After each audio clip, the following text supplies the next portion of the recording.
Hi, Sarah. Hi, Good Hi, day, good Sarah. day. how are we doing? I want to call you just the Marks or Mark Squared. Marky Marks was bandied around earlier.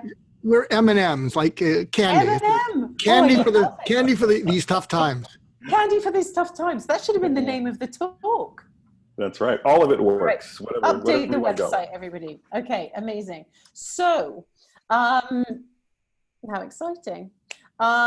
We have got, I'll do a short introduction, then I'm going to pass the ball very much to the two of you for a conversation that I'll nudge along as needed.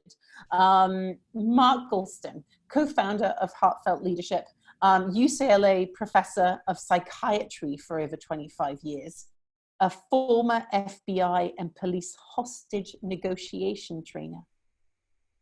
I'll just leave that out there. I really hope there's going to be some stories on that. The pause is good. The pause Right. works.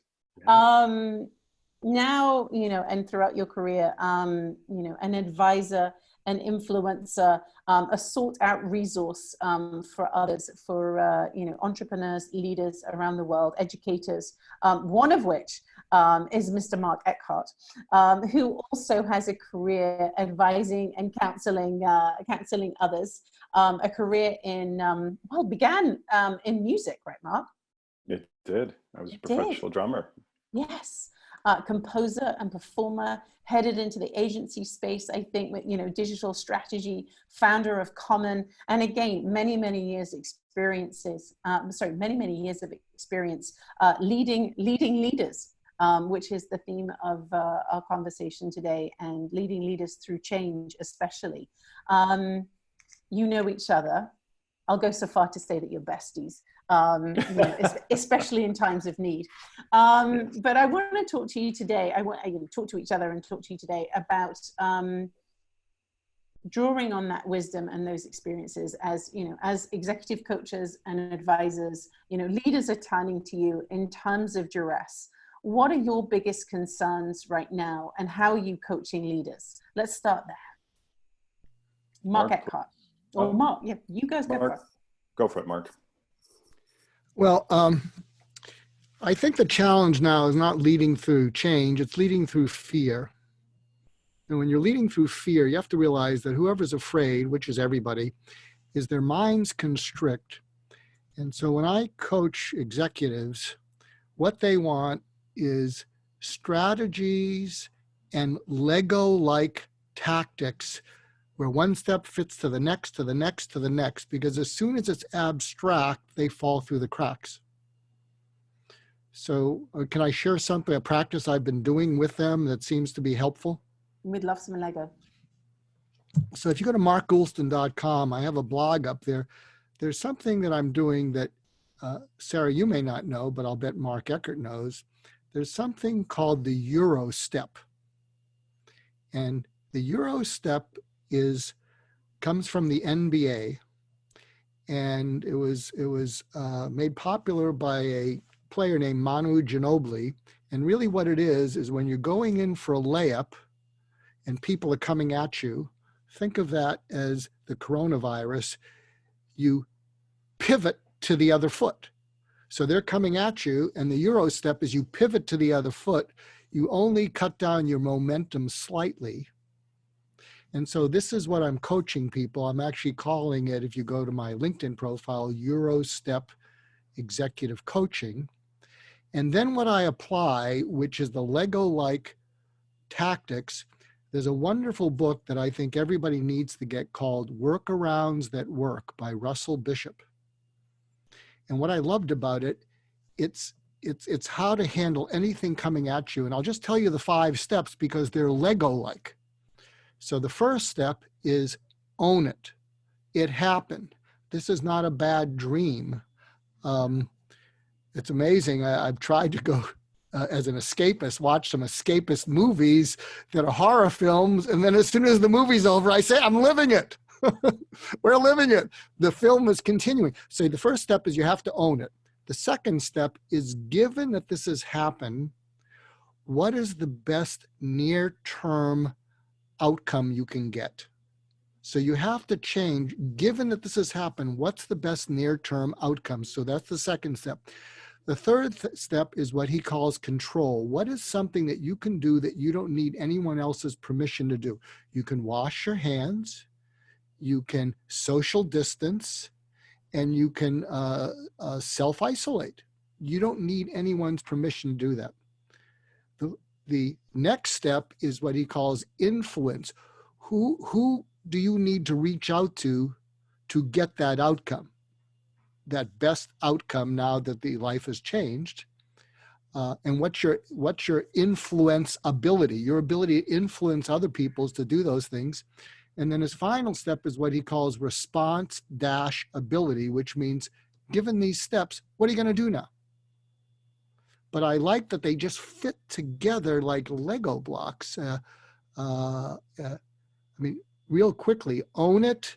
What's the best near-term outcome given what you just owned? What do you have control over that you don't need other people's permission? Who can you influence, and how are you going to influence them to help you because they're dealing with their own thing? And what is your responsibility, your ability to respond? And I think if you follow those, you can then pivot, because I think that's what we all need to do, is we need to turn panic into pivoting. Yeah. But that's just, those are just some thoughts. But no, an incredible start. And, I really see synergies with what Laura was talking about from the Boulder, the Boulder Center for Resilience, in terms of that, the necessary step to pause and ground, with your Euro step, before we keep on moving. Mark Eckhardt, build on the Lego for us. Some more bricks. I'm just going to keep going with that analogy. Some more bricks from, that you are sharing right now in terms of, your wise counsel to leaders. Sure. Well, I love the Lego approach and the Euro step. That's awesome, Mark. You're getting like a ton of high fives down in the chat. I'm actually going to take those Lego pieces apart, because leaders that I work with and leaders who tend to seek me out in times like this really show up with very large existential questions. Now, I don't want to go too abstract, but these type of moments really start to raise questions about who am I, and am I qualified? And I've found in my experience that we have to do some work in that space, kind of stand that up again, stand folks back up again, and then move into planning. And it's really interesting to see how such a disruptive event, such as the one that we're in, can really kind of separate us from our why, the context from which we live our lives, we generate what it is that we're doing, and we approach our work. And so first and foremost, getting people connected to that why is essential and critically important. And that actually pulls back the context that people are used to operating with. And there's enough familiarity there to be able to make the maneuvers that are necessary to go forward. So it's, what's the why? Who are you? What are you committed to? What have you been committed to? And then what are those plans? So this is where, again, where those Lego pieces come back together. Very succinct, very clear, very precise steps that people can take to move to the left, to move to the right, and position themselves at a slightly different angle than the one that which they had been approaching from the first place. I love that, Mark. I want to build on the coming back to your own why. One of the themes that has come up today many times has been the need for authenticity. To take a cue from Brené Brown, to rumble your own vulnerability, and to really show your own humanity. I'm curious. You work with very high level senior executives, CEOs, founders of organizations, of large companies, a huge amount of responsibility resting on their shoulders. And I want to take it up to that level, to the folks that you're working with there. What does authentic leadership at the C-suite look like in a crisis? How did they act in front of, how do they act in front of their team when, they're all so stressed and concerned? Mark? One of my good friends is General Marty Steele. We worked together on a transition program to help returning Marines from 2006 to 2008. He was the COO of the Marines in the 90s. And he had this and when we worked with Marines and we asked them, what was the most helpful thing about the transition program? They said the hour and a half one-on-one time with General Marty Steele. And I said, Marty, what'd you speak to them about? He said, I use something called the 5 Wheelies. And I'm sharing this because this is what I will do with people I coach. So, you know, you ease into it. Well, what's going on? You know, what are your concerns and whatever. And what he would say is, he'd say is, what's really going on? And no matter what they say, he'd say, yeah, I understand that, but what's really going on? Or he might say, I understand that, but what are you really worried about? And he said, when you go 5 levels down, they look at you like a deer in the headlights and they reveal their truth. So when he did that with Marines, and I'll just try and recreate it, he'd say, Marine, what are you really worried about? What's really going on? And they'd look at him like this and they'd say, I did and saw awful things, sir. And when I close my eyes, I see them more vividly, so I don't close my eyes much, sir. And then he would give them a direct order to put that aside. He said, if you've been a Marine in active duty, we've all done and seen awful things. Here's a direct order, put it aside. So what am I getting at? That's something I will do with the people I coach. Because at that moment where they open up at that deep level, they are authentic, they are vulnerable, but you're there to help. And when they experience that, where they crack open, they get a taste of the power of true authenticity and true vulnerability. Because I think, to me, what authenticity is showing true vulnerability, but not leaving people hang out there. It has to be tied to courage, wisdom, a solution, but it has to be, they feel like, wow, he or she's being real. But if you're a leader, you have to talk about how you got through it. Yeah. 5 reallys. I love the 5 reallys. Mark Eckhardt. Again, this is what I love about talking and hanging out with Mark and doing this kind of stuff with him, is he sets up some just great frameworks that allows me to just leap in this space. I think, just to keep it real simple, you have to model the behavior that you're wanting to invite your team, the people around you, to step into.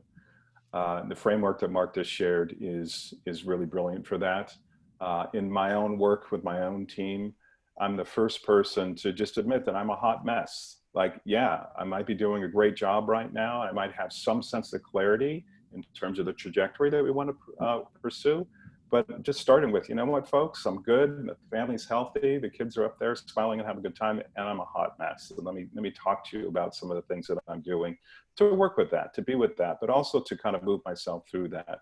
And so by literally walking through the framework similar to the one that Mark just shared with us, creating the space, creating the conditions for other people to step forward and be vulnerable, knowing that there's a place where they'll actually land, is spot on. And I can't encourage people enough to do it, especially right now.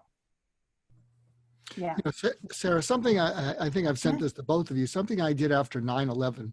I actually have a blog called, I think, Post 9/11 Do-Over or something like that, Deja Vu. And I was called into organizations and companies to meet with high net worth clients and workers, and they said, calm them down.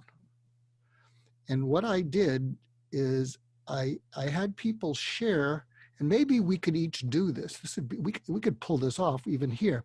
I said, share a dark time in your life that you never thought you'd get through, but you got through. And what it proved to you is you're much stronger and more resilient than you thought you were. And people went around the room, and I did this for big financial service companies with their high network individuals, and there was about 7 people at a table, and they just opened up.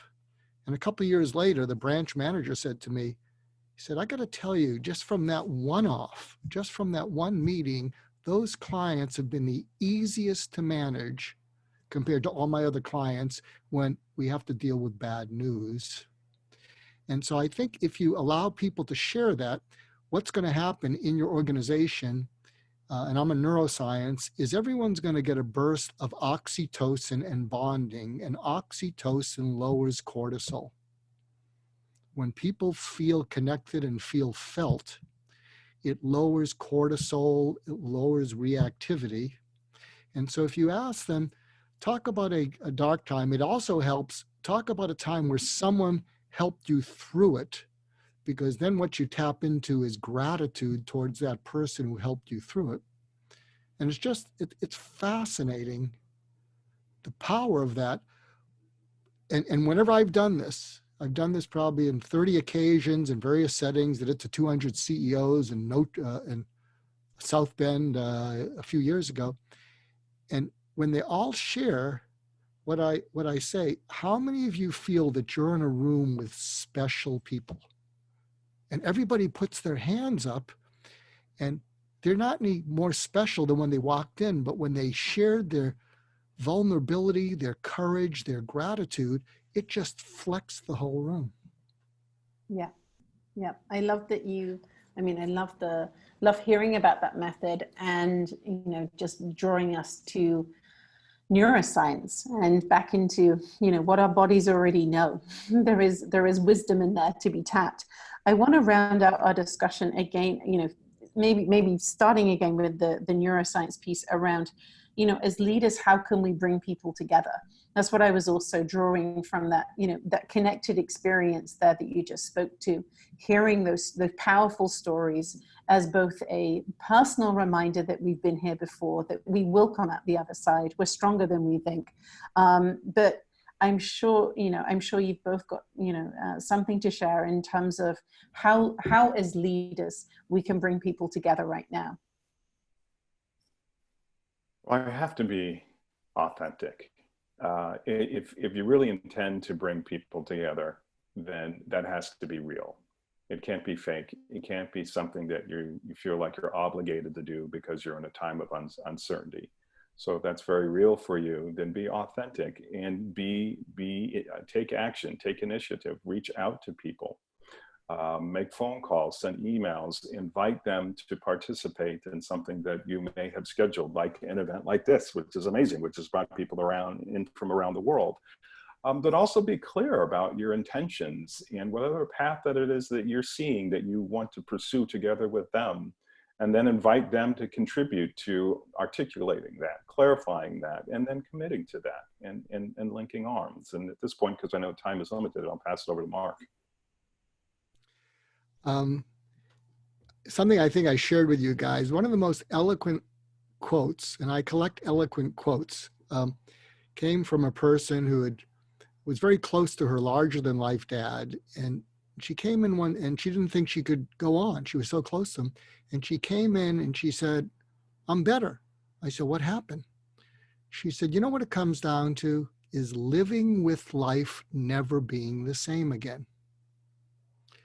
And that doesn't mean it'll be different. I wish my dad was around, but it doesn't mean I can't laugh. It doesn't mean I can't love. It'll just never be the same again. So something you can do with your people also is have them share moments in their life where they learn to live with life never being the same again. Could be a cancer, a bankruptcy, because that's what this is. That's what 9/11 was. Well, we learned to live with life never being the same again. And the point is, we've already done it many times, but you want to draw that out of people, because again, when you draw that out of people, people bond, big oxytocin, people are inspired. That's a hit of dopamine, and you send the cortisol running. Yeah. Shoo. I'm going to ask one question from the floor, and looking for a speedy answer. But I think it's something that the two of you can, or one of you maybe can chime in and answer. It's a question around perfectionism and how to help leaders who hold such deeply ingrained beliefs and behaviors that need to show up as the perfect problem solvers. What's your counsel there? Go on, Marky, and then I haven't figured 1 minute. 1 minute. Go on, Mark. There is no perfect. No. Simply put, there is no perfect, and there is. If you're holding on to that, if that is the goal, then you're missing opportunity to really be effective. It means, in my experience, it means that your focus is probably too narrow for the situation that you're immersed in. And so that ultimately will lead to less effective and even bad choices and decisions. I'll pass it over to Mark. Recently, I discovered something, and I'll share it with you, and I'm applying it to myself. And I said it to one of my perfectionistic executives. I said, I want to share something with you, and you're gonna think I'm crazy, but there are very few things more freeing than admitting you were wrong. And admitting you were wrong to the person you were wrong to in an unsolicited thing. You can use this at home. You can say, remember that thing I did or I failed to do? I was wrong. Then say, I'm sorry. And this is what I'm going to do so it doesn't come back. It's amazing how freeing that is. And it's much more freeing than being right, I will tell you. Yeah, yeah. I think we're going to end there. Because that's something to ruminate on. We can all do so much more of that. And everybody, yeah, you are so right about being wrong. I'm just looking down at the chat here for some, tons of positive feedback. A big thank you from them and me and the whole team to you both for your time this afternoon. So many good shares, resources on Mark's blog. I think, Mark, you have one too, or on Twitter. That is, yep. Yeah. Okay. Fantastic. Yeah. Lots of other questions that I think you can expect to get peppered with, but a huge thank you for sharing, what's coming up for you right now and your clients and partners, and sharing so generously today. Thank you for having us. It's really an honor. It's really a privilege, and we're all going to get through this together. We just have to live with life never being the same again. Exactly. Let's accept that. Be well. Thank you so much, Mark. Yeah. Take good care.